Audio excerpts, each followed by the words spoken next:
తిరుమల శ్రీ వెంకటేశ్వర స్వామివారిని ప్రముఖ సినీ నటి జ్యోతిక దర్శించుకున్నారు. బుధవారం ఉదయం స్వామివారికి నిర్వహించే సుప్రభాత సేవలో పాల్గొని మొక్కులు చెల్లించారు.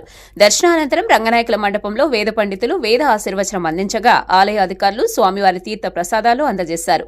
ఆలయం వెలుపల వచ్చిన జ్యోతికకు శ్రీవారి చిత్రపటం, జ్ఞాపికను అభిమానులు అందజేశారు. జ్యోతికతో ఫోటోలు దిగేందుకు ఆసక్తి చూపారు.